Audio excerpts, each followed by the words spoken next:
Yesterday we started talking about the mix of people that were in the middle colonies and what some of the reasons for those mixing of people in those English colonies might be. Yesterday we learned that um, the area along the Hudson River in what is now New York was owned by the Dutch and was called New Netherland. And we learned that the Dutch took over another colony of Swedish people called New Sweden, and then England came in and took all of that over. And then it became the colony of New York.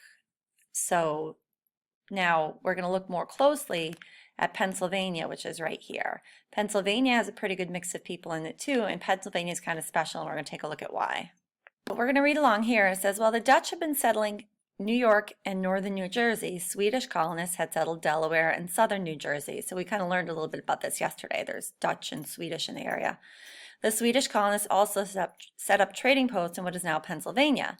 In 1681, after the English had taken control of New Sweden, the English king gave William Penn a charter that made him proprietor of Pennsylvania.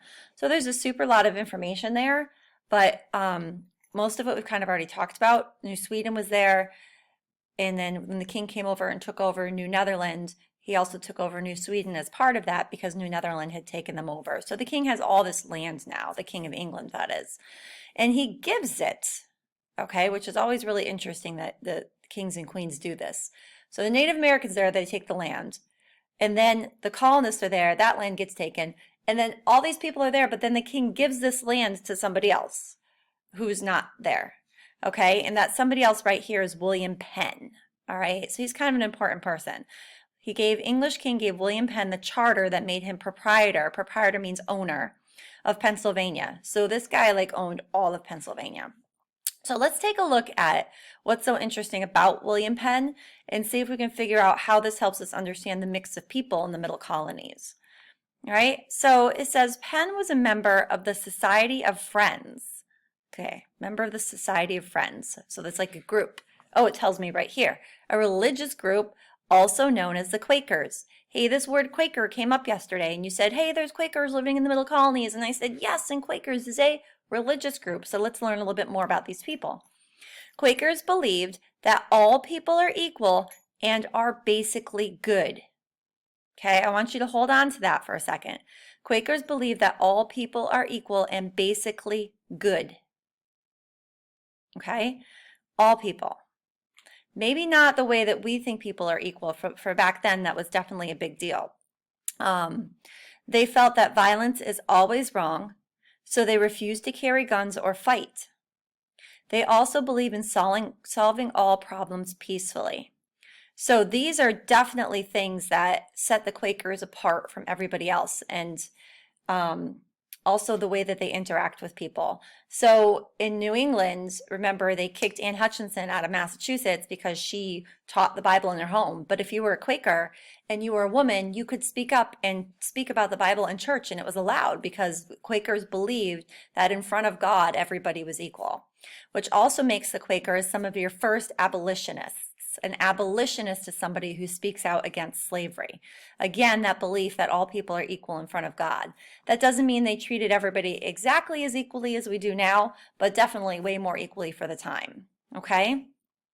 And they believe in solving all problems peacefully.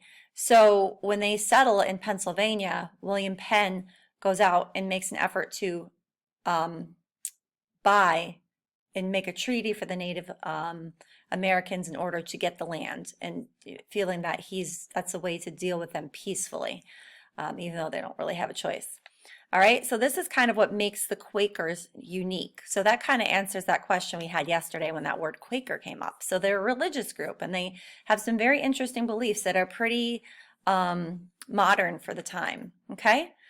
English Quakers were often treated unfairly because of their beliefs. William Penn wanted to create a refuge or safe place. So see how they did that right there? Or that means that this means the same thing as this. So you could use safe place or refuge to mean the same thing. So it's defining the word for you. Penn wanted to create a refuge or safe place where people could worship as they pleased. Quakers and other settlers who wanted religious freedom soon came to Pennsylvania, a name that means Penn's Woods.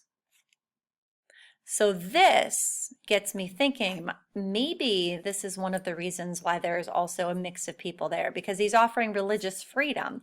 Because remember, in New England, the Puritans came over to practice their own religion, but they weren't providing people with the freedom to practice any religion. They just wanted a place where they could do things the way they thought that they should do them.